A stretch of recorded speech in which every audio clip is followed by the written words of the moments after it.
Телефонна 4 приложение ұстат етесін, сол үшін саған 498 рублей береді. Ал теңгелей шаққан кезде бұл 2383 теңге. Вложение ештеңе керек жоқ, просто телефоныңызға ұстат етесіз 4 приложение, сол үшін сізге 500 рублей почти беретін болады. Күнделікті видеоролик осы арнада шығып отыратын болады, сондықтан арнада тіркелуді ұмытпаңыздар, және де өздеріңіз үлестеріңіз қосып кетіңіз, лайк басып, кез келген комментарий қалдырыңыз. Осы сайттың сілтемесі описанияда тұр. Егер сізде бұрынғы аккаунт болса, сол арқылы кіресіздер, ал егер де бірінші рет көріп отырсаңыздар, онда создать аккаунт деген батырманы басамыз. Өзіңіздің атыңызды жазасыз, емайлыңызды жазасыз, я принимаю деп, и на жерде капчаны өтіп, продолжить дегенді басасыздар. Бір IP адресмен тек қана бір аккаунт қана ашуға бұл жағында рұқсат етілген. Егер де басқа да тағы да аккаунттар ашсаңыз, бір IP адресмен, онда сізді қалған аккаунттарыңыз заблокировать етіп тастайды. Сондықтан мен қазір сәтте новый аккаунт ашпаймын, именно өзіміз старый аккаунтымен кіремін. Регистрацияны сәтті өткеннен кейін осы перненің сілтемесін тоже телеграмға қалдырып кететін боламын. Сол жақтан бұл бір рекламодательдің 4 заданиясы. Мысал ретінде қазір сізде бір задание қалай істеу керектігін көрсететін боламын, ал қалғандары тура бірдей төртеуінің айырмашылығы жоқ, сондықтан біреусін көріп, қалған 4-3-еуін қайталайтын боласыз. Бірақ ең бірінші сіздерге айтатын кеңесім, каждыйына кіріп, сіздерге бронировать етіп алу керек. Яғни төменге түсемізде начать выполнение деп басамыз. Каждыйына кіреміз, айтып кеткенде начать выполнение деп басып шығамыз.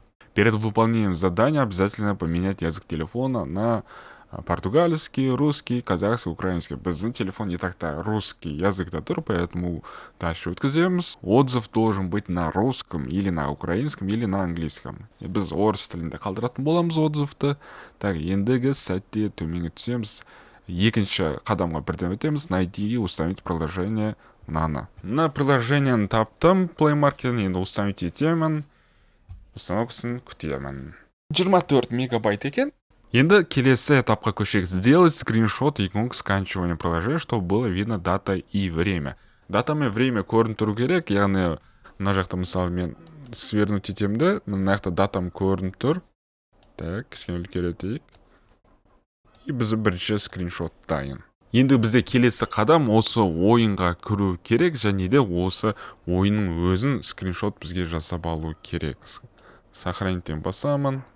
Рабочий столға. Келесі қадам бір суток өткеннен кейін, яғни келесі күні 24 сағат өткеннен кейін сізге қайтадан ойынға кіру керексізде, қайтадан скриншот жасап алу керексіз.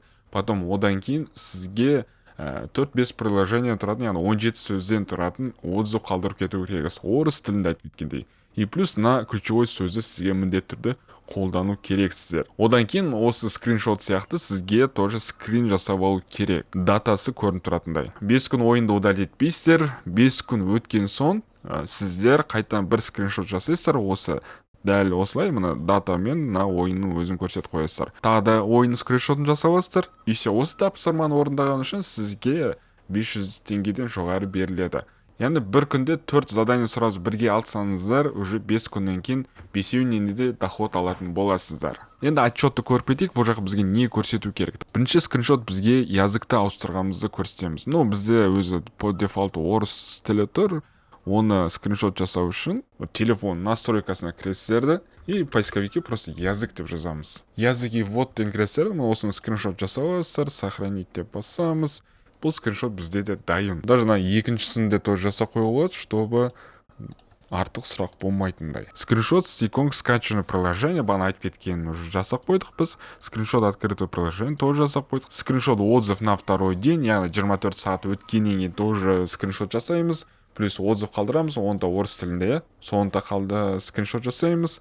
Скриншот иконки скачивания приложения на 5-й день. Яғни айтып кеткенде 5 суток өткеннен кейін тағы скриншот жасайсыз и ойынның өзіне кіріп скриншот жасайсыз. Болды. Осы скриншоттардың бәрін жинайсыздар, жібересіздер. Енді бұл жаққа скриншотты қалай жібереміз десеңіздер, просто мына жақта иконка тұрады, осыны басасыздар и мына жерде мысалы мына скриншотты таңдайсыз, осыны жібересіздер. Болды. По порядку жібересіздер. Мына скриншотты көрсетілгенде бірінші, екінші, үшінші и бәрін по порядку жібересіздер и отправить отчет деген басасыздар. Все, сіздер счеттарыңызға жібереді, бағанағы 500 рубльді жинайсыздар и одан кейін бұл жақта қалай вывод жасаймыз десеңіздер, мына жақта көк батырманы басасыздар и мына жақта мой платежный данный деген кіреміз. Добавить платежные реквизиты и сіздер мына жақта таңдайсыздар қайсыған добавить етесіздер. Ну, Payeer кошелек шығарсаңыздар болады, Kiwi кошелек шығарсаңыздар болады, прямой банковский карточка шығарсаңыздар болады, но ол жақта кішкене комиссиясы бар. WebMoney бар, USDT ретінде, Tron ретінде шығарсаңыздар болады. Мысалы, Tron ретінде десеңіздер, Tronның өзінің адрес кошелегін қойсыздар, сохранить деп басасыздар. Яғни Binanceға шығарып аласыздар, одан кейін дальше сіздер Каспи голдтарыңызға шешіп аласыздар. Мысалы ретінде мен қазір Payeer кошелегін шығарсам болады, но менде видите әлі ақша жоқ, поэтому шығара алмаймын, сіздерге көрсете алмаймын. Но дым қиындығы жоқ, бұл жақта вывод автоматический, сразу бірден счетыңызға түсетін болады.